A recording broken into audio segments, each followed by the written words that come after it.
Because the amendments in the Income Tax Act go on up to page 399. And then if my Lord will see chapter 5 again at page 399.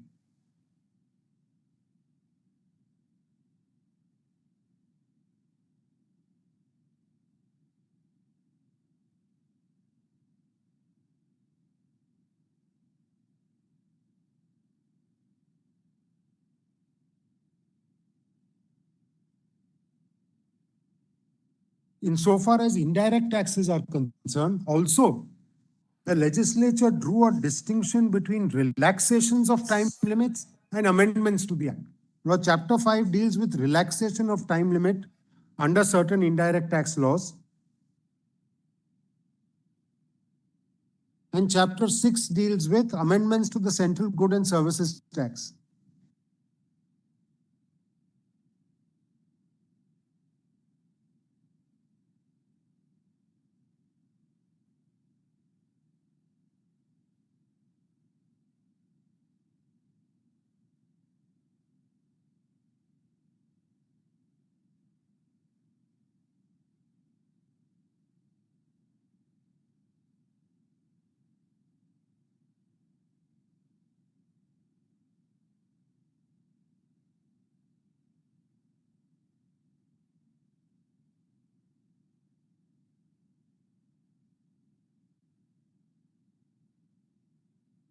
Yes, 70.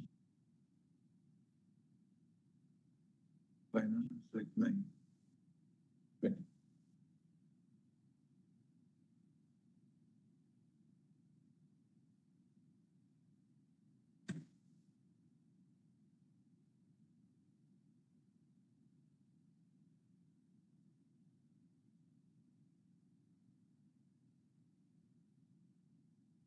So throughout the Act, there is a distinction between amendments and Relaxations. relaxation.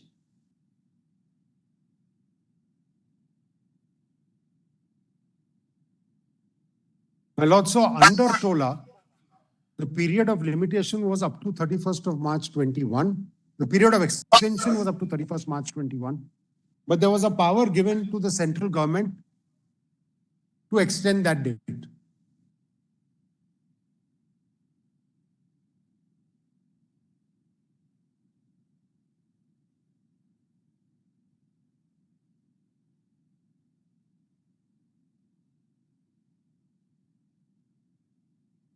Yes.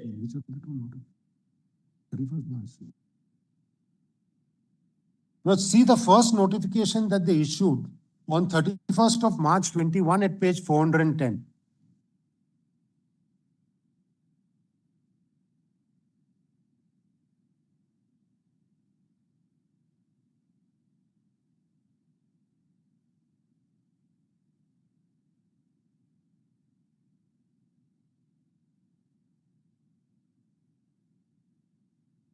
In exercise of the powers conferred by subsection 1 of section 3 of TOLA, and in partial modification of the notification dated so-and-so, published in so-and-so, the government hereby specifies that where the specified act is the Income Tax Act and the completion of any action referred to in clause A of subsection 1 of section 3 of the Act relating to passing of an order under 144C13 or issuance of a notice under 148 as per the time limit specified in 149 or sanctioned under 151 of the Income Tax Act, 31st March 21 shall be the end of the period during which the time limit specified in or prescribed or notified under the Income Tax Act falls for completion of such action, and 30th day of April 2021 shall be the end date to which the time limit for completion of such action shall stand extended. So, my Lord, what this did was this. Let's just go through it a bit carefully.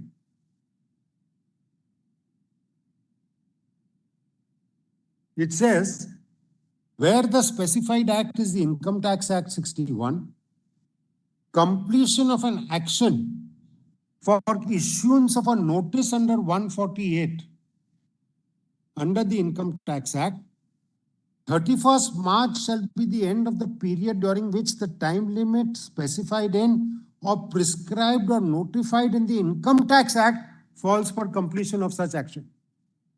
So not 31st March 20, 31st March 21 under the Act. Not 31st March 21 under the Act, read with TOLA. 31st March 21 under the Act.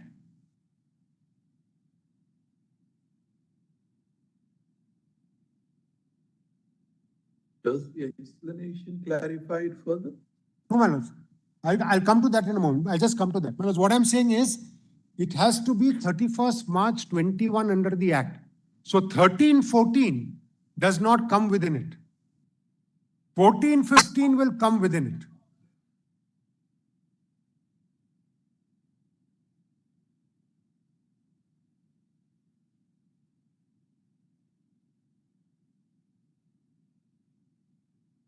Now, what the explanation did is, it said that if you issue a notice after 1st April 21, you'll apply the old law, which has been now struck down.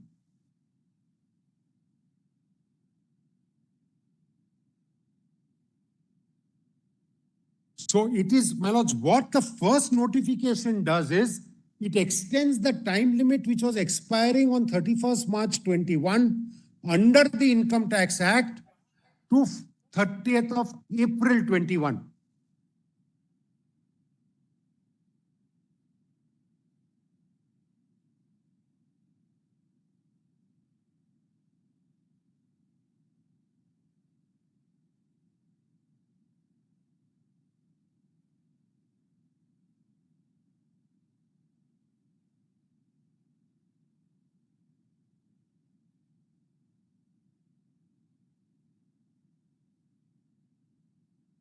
Now see the second notification. So as my lord is aware, ultimately it was extended to 30th of June 21. See the second notification, which is at page 413.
Now, please see the second notification at page 413. Because I'll read from 414. Where the specified act is the Income Tax Act, the completion of any action referred to in clause A of subsection 1 of section 3 of the said act relating to passing of an order for assessment or reassessment under the Income Tax Act, and the time limit for completion of such action under 153 or 153B thereof expires on 30th of April 21 due to its extension by the said notification. Such time limit shall further stand extended to 30th of June 21. The completion of any action referred to in clause A of subsection 1 of section 3 of the said act relates to passing of an order under subsection 13 of 144C or issuance of a notice under 148 as per the time limit specified in 149 or sanction under 151, and the time limit for completion of such action expires on 30th April 21 due to its extension by the said notification. Such time limit gets extended. So what was originally extended in March 21 to 30th April 21 only gets extended to 30th of June 21. So 13-14 it is submitted, was never extended. It ended on 31st of March 21. Can you see that again? Because for assessment year 13-14, under TOLA, the time limit got extended in terms of section 3.1 to 31st of March 21 only.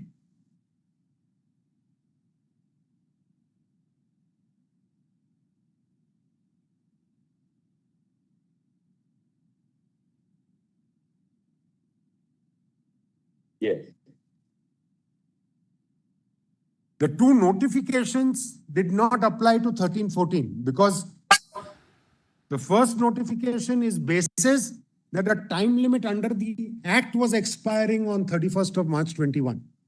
The second notification is the time limit under the first notification was expiring on 30th April 21.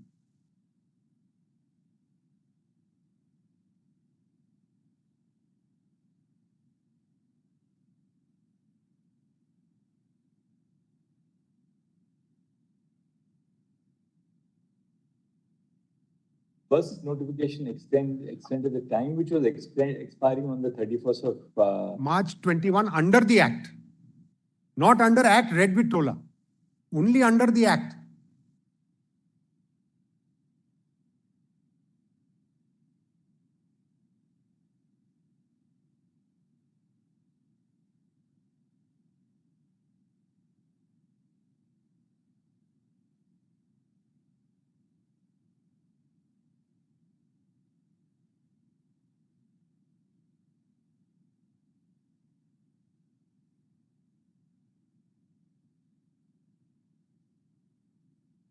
the second notification. Now it's extended the time limit which was expiring in terms of the first notification on 30th April to 30th June.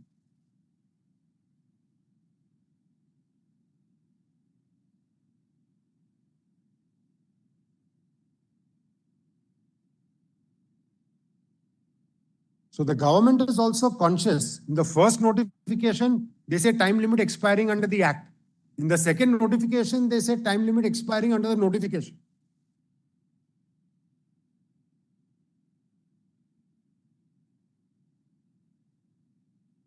The first notification referred to the expiry of time under the Act and not Act read with TOLA. And the second notification refers to expiry of time under the notification. First notification, which was then extended to 30th June.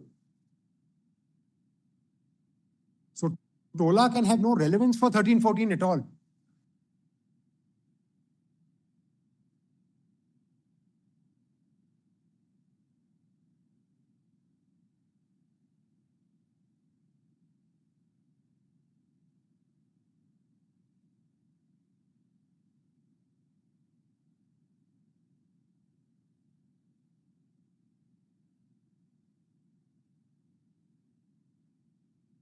For 13-14, the 6 years were going to come to an 2020. 2020.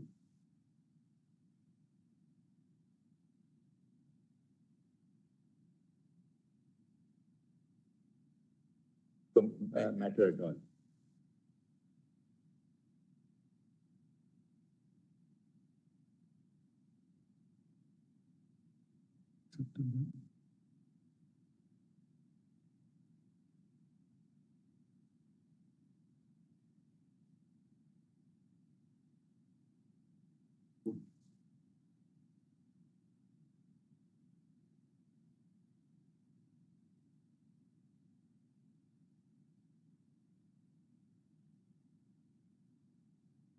Did was to extend the time limit which was expiring under the IT Act on 31 March 21 to 30th April 2000. For 13-14, it had already expired on 31st March 2020. It got extended by TOLA to 31st of March 21. 21. By TOLA. By TOLA. By the Act itself. By the Act itself. But by the TOLA Act, not by the Income Tax Act.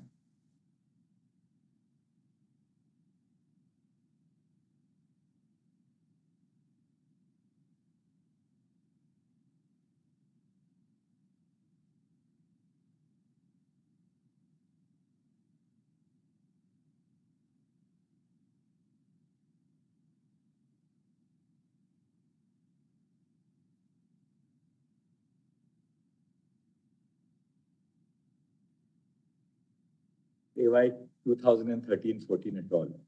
Of course, the period which was expiring on 31st of March 2020 was extended by TOLA. To 31st March 21.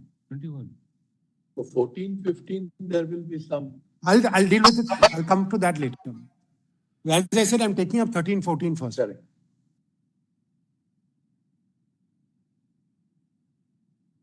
Because otherwise, my lords, if you do everything together, there'll be a complete.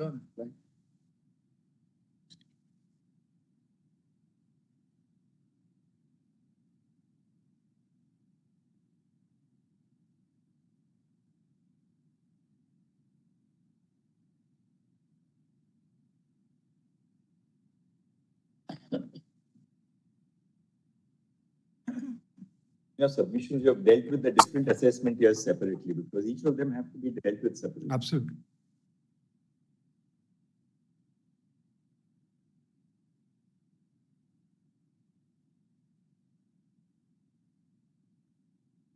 Yeah. Therefore, there was a spate of notices issued between 1st April 21 and 30th of June 21 by relying on the old law or reopening in terms of the old law by relying on the explanation to these two notifications. Right. Those notices were challenged in various high courts. Because the courts held that you have to test the validity of the notice on the date it is issued in accordance with the laws in force. My learned friend says that you're relying on TOLA to relate it back to apply the new law for past assessment years. No, that's not the principle. And the principle has been well accepted since, my lords, times immemorial, that when you're testing a 148 notice or a 34 notice under the 22 Act, you have to test it when it is issued, what is the law in force on that day? Because you are exercising jurisdiction at that point of time. Maybe for a past assessment year, but you are exercising jurisdiction to reopen at that point of time. So the laws in force at that point of time have to be applied. The second aspect which the High Courts uniformly held, because the revenue's contention was this, that the notice is issued in April 21, but it travels back in time to 31st of March 20 or 31st of March 21 as the case may be. And therefore, I'm entitled to apply the old law because they said the extension of limitation is tantamounting to as if the notice is issued on 30th of March 2020 or 31st March 21, which was also rejected by the High Court. Then the matter traveled to this Honorable Court. Now please see what the judgment of the Supreme Court is in Ashish Agarwal. That is important. Because if my lord will go to the SSE's convenience compilation,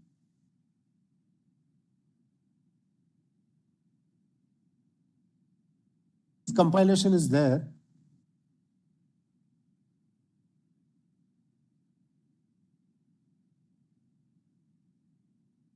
What pages in the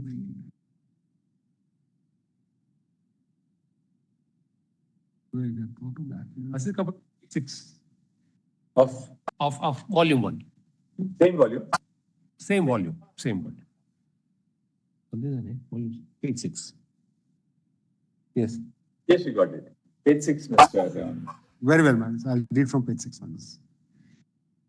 Don't worry, but it's the same judgment. No, I just got my markings on that. That was the only reason. But I'll read from page 6. You can read from your compilation. Yes, The I think judgment will be the same. It's not a reported judgment that you are relying upon. Very well. My lord, let me just point out, therefore, what the court Okay. notes. You have filed the compilation.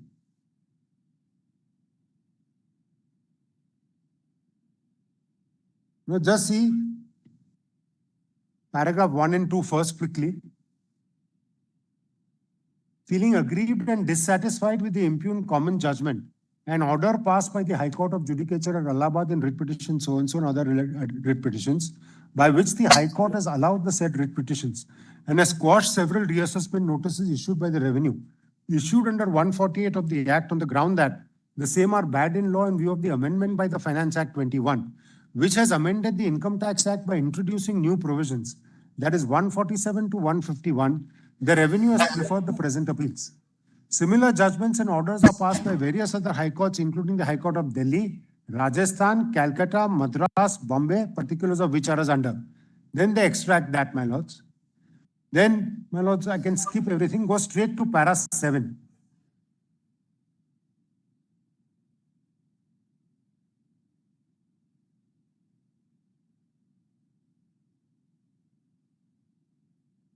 Thus, what page is it?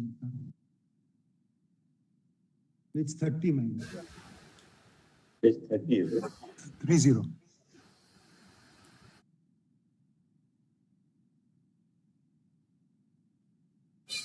Yes. Thus, the new provisions substituted by the Finance Act 2021 being remedial and benevolent in nature and substituted with a specific aim and object to protect the rights and interests of the assessee, as well as, and the same being in public interest, the respective high courts have rightly held that the benefit of the new provisions shall be made available even in respect of the proceedings relating to past assessment years, provided the Section 148 notice has been issued on or after 1st April 21, we are in complete agreement with the view taken by the various high courts in holding so.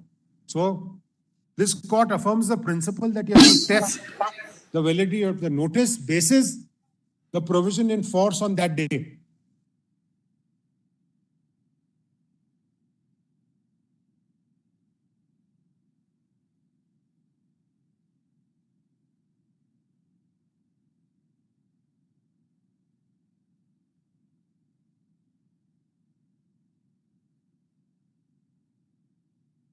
Yes.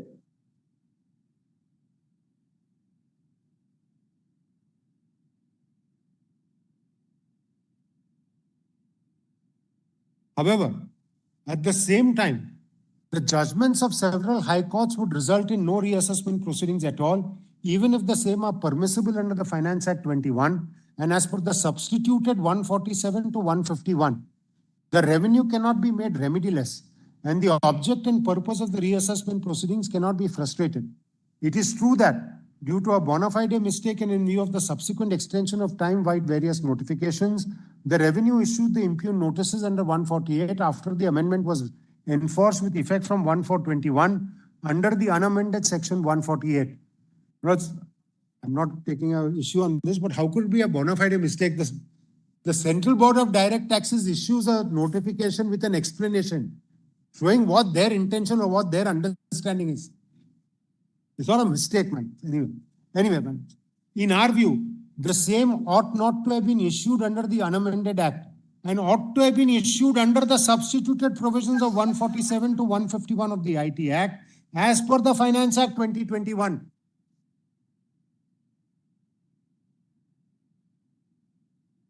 There appears to be genuine non-application of non-application of the amendments, as the officers of the revenue may have been under a bona fide belief that the amendments may not yet have been enforced. Therefore, we are of the opinion that some leeway must be shown in that regard, which the high courts could have done so. Therefore, instead of quashing and setting aside the reassessment notices issued under the unamended provisions of the Act, the high courts ought to have passed an order construing the notices issued under the unamended Act, unamended provision of the Income Tax Act, as those deemed to have been issued under 148 A, B. Because please note this. So what the Supreme Court has done is treated the 148 notice issued in June 21 as a 148A B notice.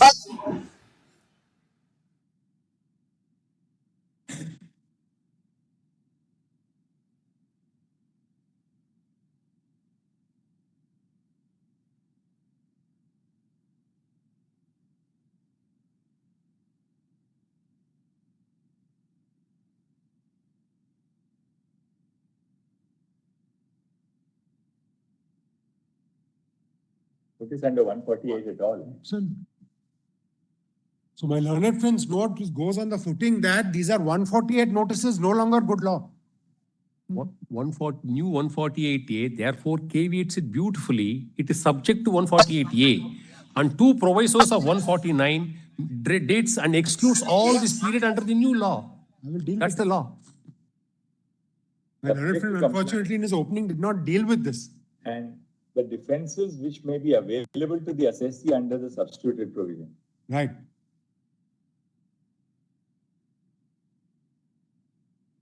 Are deemed then the operative order also. That's right. Therefore, we propose to modify the judgments and orders passed by the respective high courts as under the respective impugned section 148 notices issued to the shall be deemed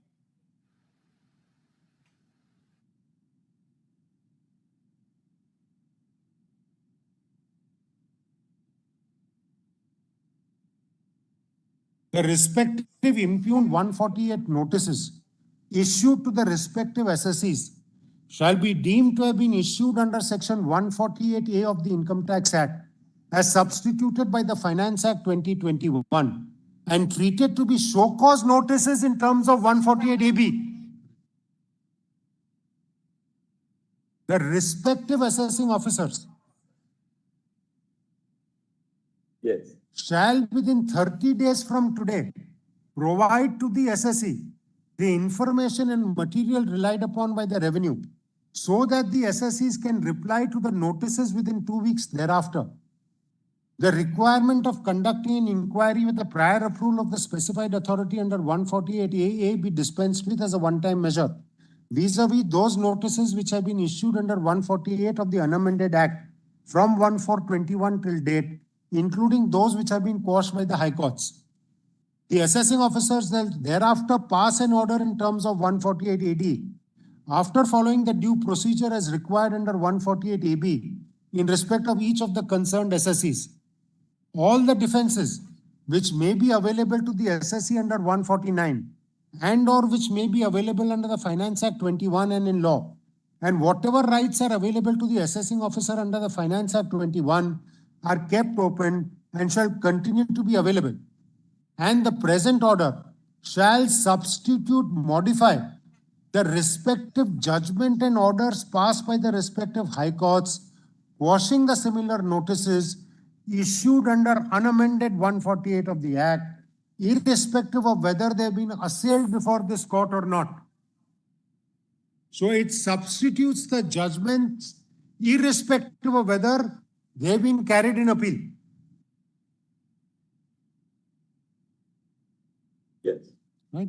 Then please see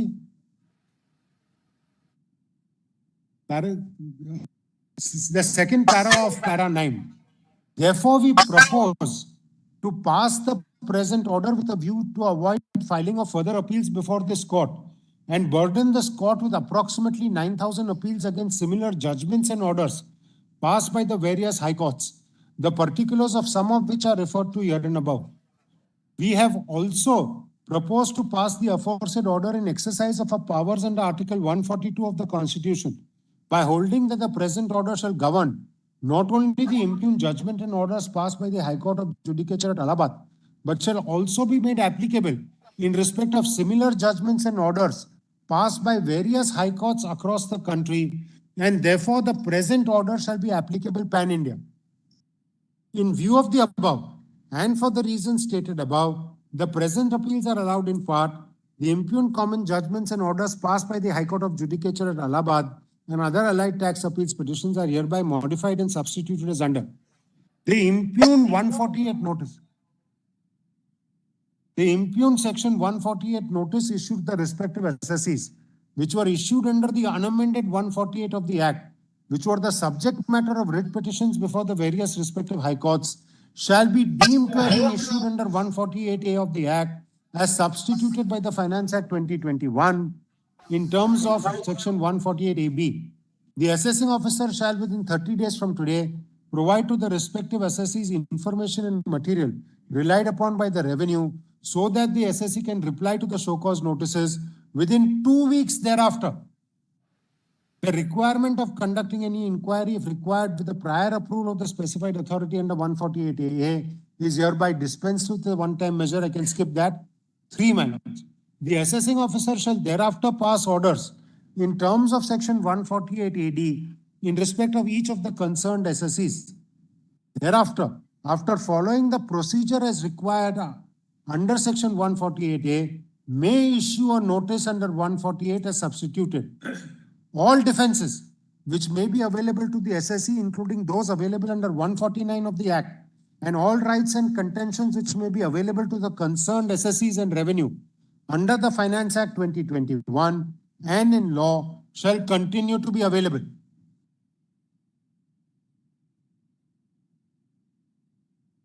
And then see para 11 again. The present order shall be applicable pan-India, and all judgments and orders passed by different high courts on the issue and under which similar notices were issued after 1/4/21, issued under 148 are set aside and shall be governed by the present orders and stand modified to the aforesaid extent. The present order is passed in exercise of powers under 142 so as to avoid any further appeals by the revenue on the very issue by challenging similar judgments and orders with a view not to burden this court with approximately 9,000 appeals. We will observe that the present order shall also govern pending writ petitions.